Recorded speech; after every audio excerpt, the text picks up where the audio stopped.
go through life. We ask for chances fair. Chance equal our stripe. Chance to do it there. We should win. Let it be by the code. Faith and honor held high. We should lose. Stand by the road. Cheers and we go by. Day by day. We get better and better. We can't beat me. Won't beat me.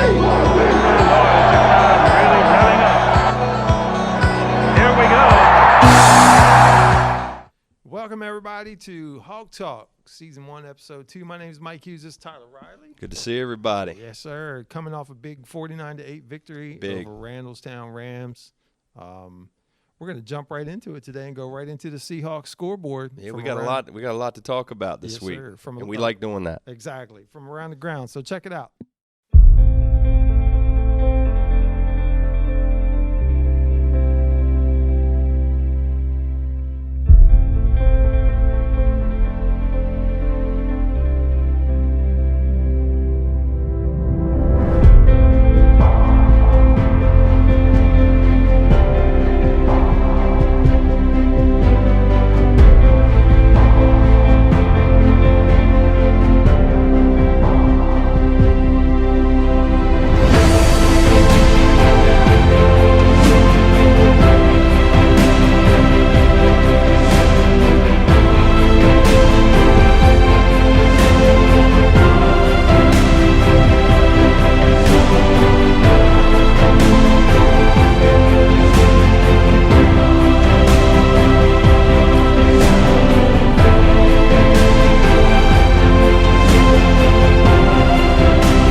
From this week, all around the grounds, the Stephen Decatur Sports Lexicon. That's my wording. I like it. I like it. So we're going to focus a little bit on the varsity football game again. A 49-8 victory over Randallstown, the first official game coming off that forfeit win over Queen Anne. So team looked great. 7 different guys touched pay dirt. Yeah, we had 7 different guys with tutties this week. We're going to reel them off and give them a little shout out. You had Bryson Coleman with a 1-yard touchdown run. Trey Dorn with an 11-yard touchdown run. Ethan Bradshaw, our Swiss Army knife, Stephen Decatur Seahawk Player of the Week, can do it all. He had a 17-yard a receiving touchdown. And then Zachary Baker had a 21-yard receiving touchdown. Tribe Wise got in pay dirt with a 25-yard corner fade touchdown. And Amari Manuel scored on a 2-yard run. And then our baseball player, shout out, that we always like to go to, yes, A.J. Cobb with a 99-yard pick six. Yeah. 9-yard pick six. Yeah. I'd like to see how many of those we've had in Stephen Decatur football history. Right. Great week from all those guys, and spreading it around, Mr. Hughes. Yes, that's what Coach Coleman, related to. So right. So when we're talking about stats, we got Bryson Coleman at 13 out of 19, passing 188 yards, 3 touchdowns. He also ran for another touchdown, and then we also had Brogan Eastlack 7 for 7 on extra points. Yep, so, and at least 6, if not 7, touchbacks. And an absolutely beautiful onside kick that was called back. We'll leave that for you all to watch on the replay. But just what a weapon he is kicking the football. Yeah. So all right, so now that you've heard about it, let's check it out on these highlights from the game this week.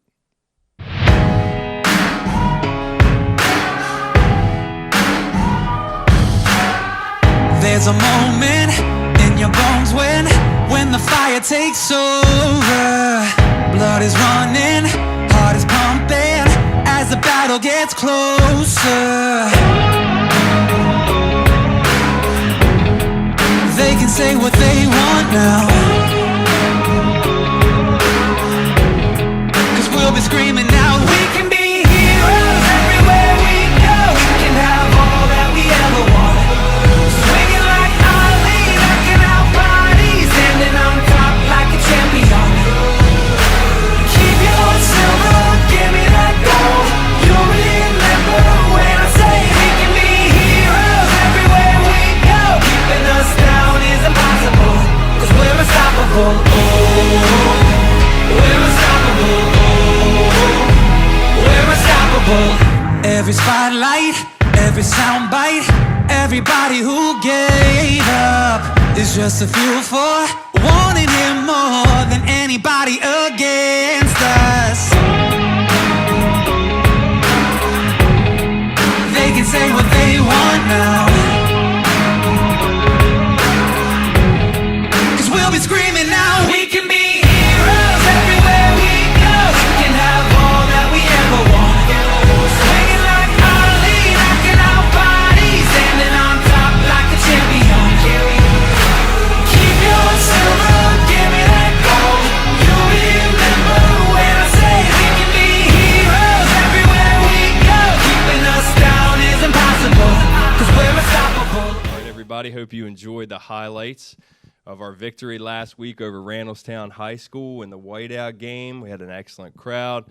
We're welcoming for the first time Coach Jake Coleman. Welcome, Coach. How are you doing? Appreciate it. Thank you. We're glad that Jake is here.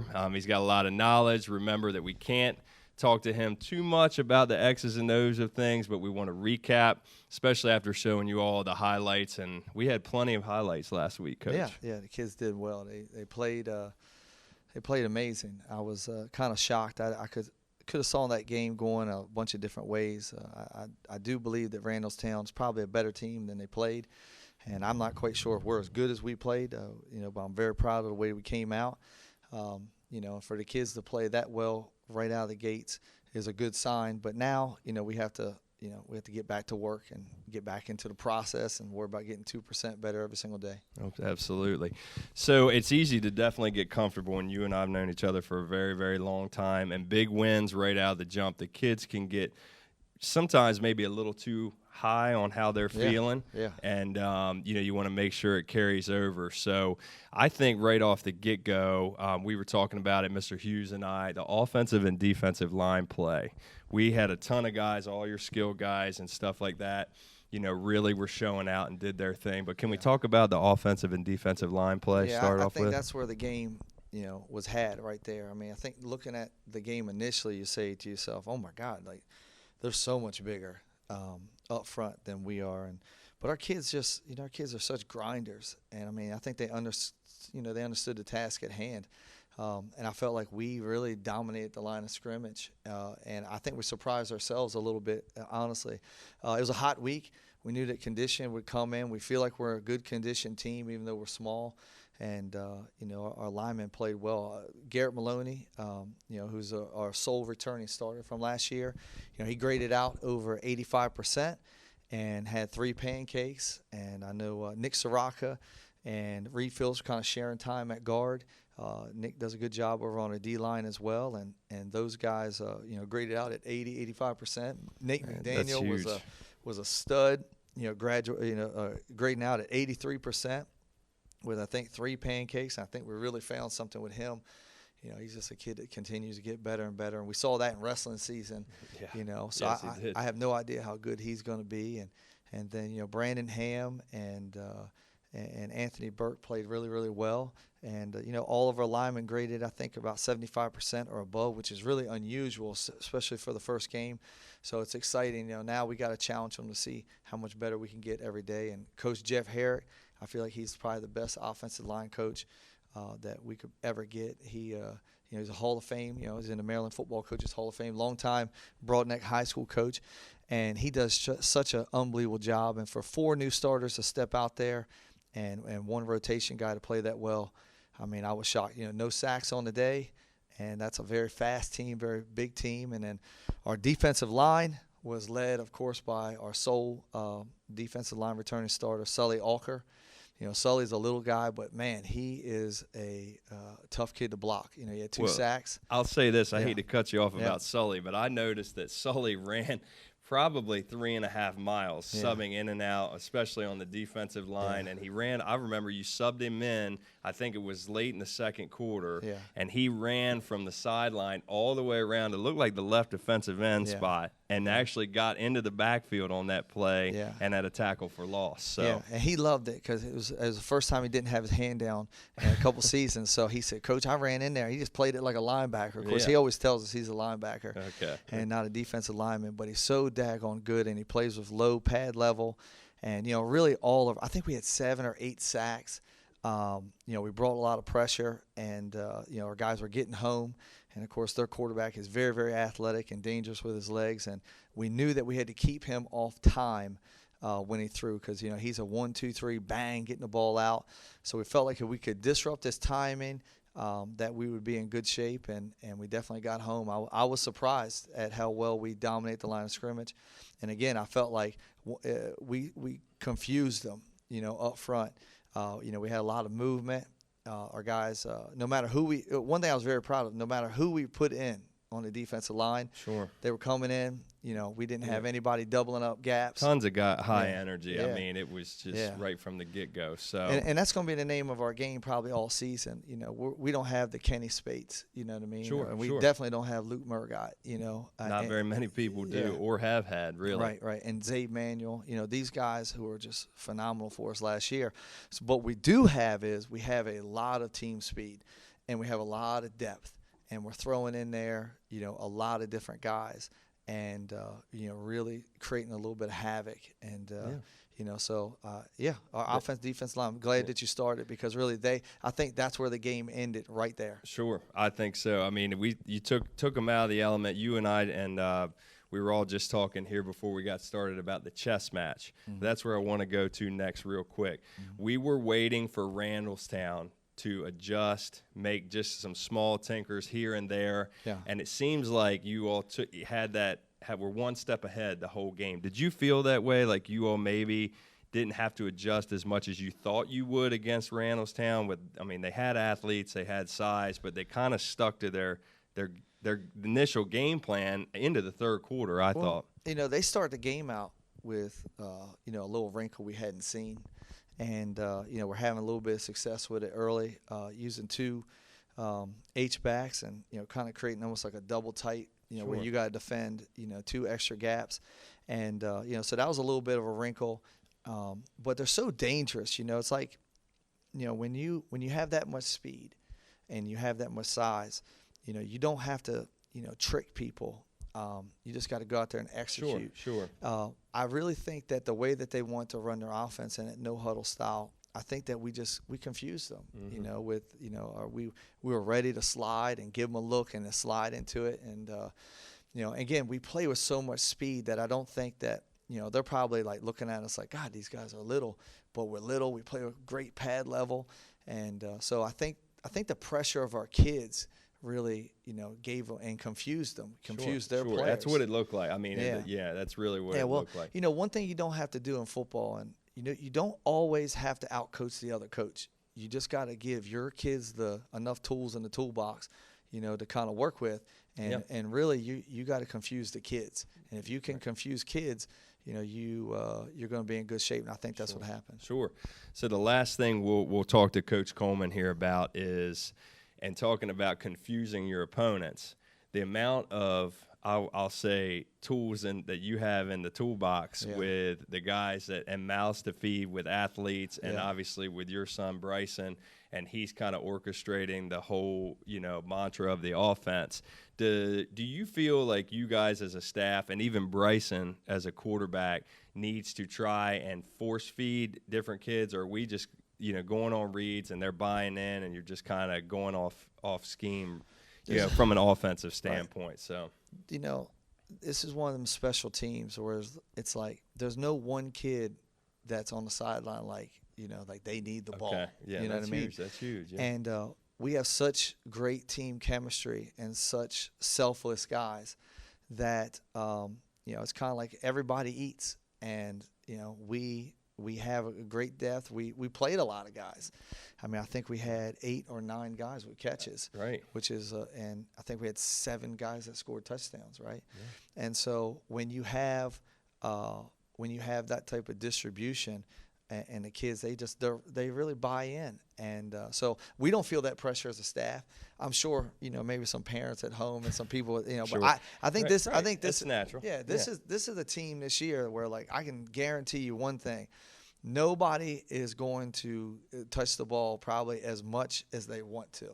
You know what I mean? Sure. Like, but that's a good thing. It's a good thing from a program standpoint. Absolutely. Yeah. But what I will tell you is this: we will adapt to what the defense is giving us. So, when those guys' number is called, I feel like they're going to have a great opportunity to make a big play.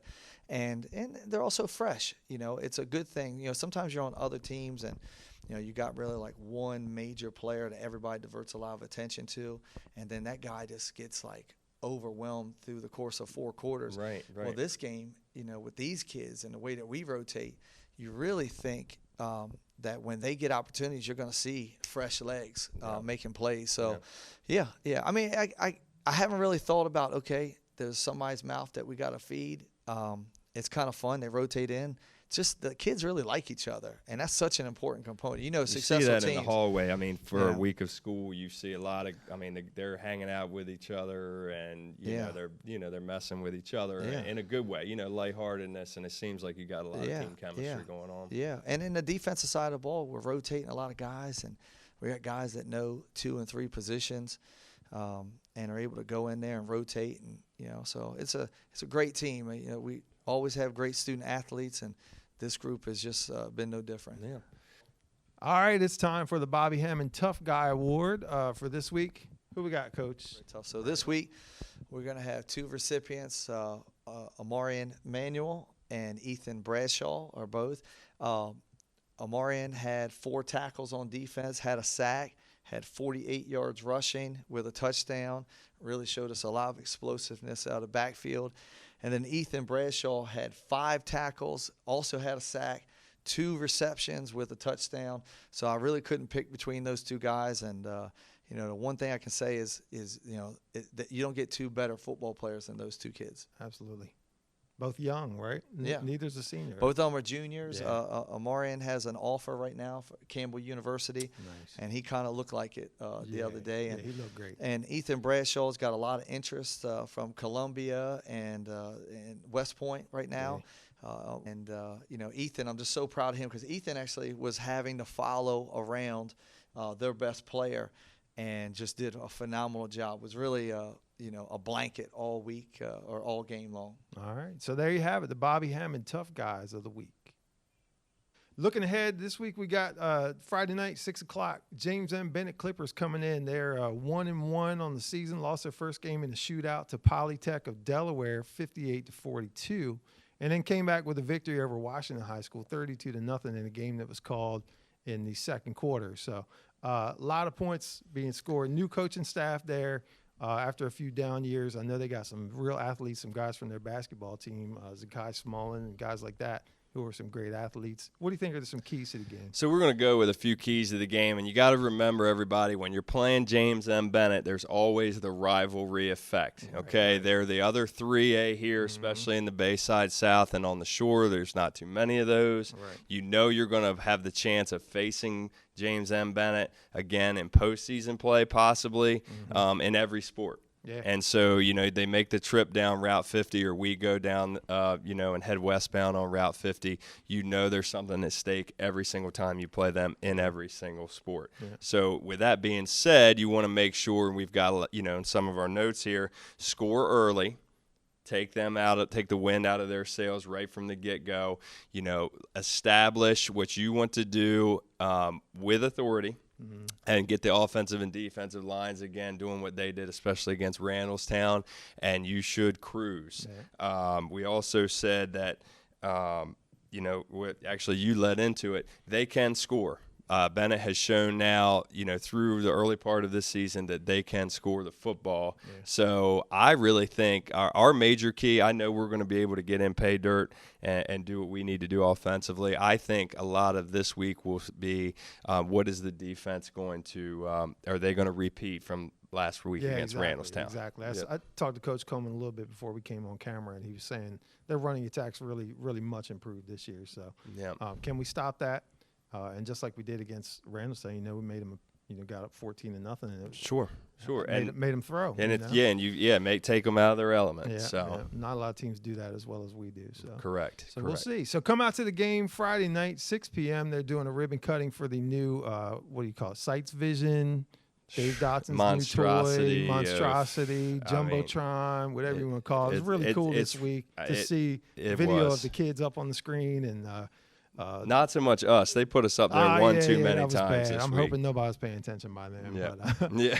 But, But thanks again to our 7 sponsors. If you want to list them off right quick. Yeah, so eight sponsors. 8 sorry. sponsors. 8 sponsors. Hey, that's okay. We're going to reel them off. I saw 7 scorers, and I was thinking, if it's 8 sponsors. We're in a math classroom here recording this, so yeah. you know we're getting critiqued. So first sponsor, we've got AGH. Thanks again, Town of Ocean City, the Preston Auto Group, Park Place Jewelers. You got Atlantic Bradley Insurance.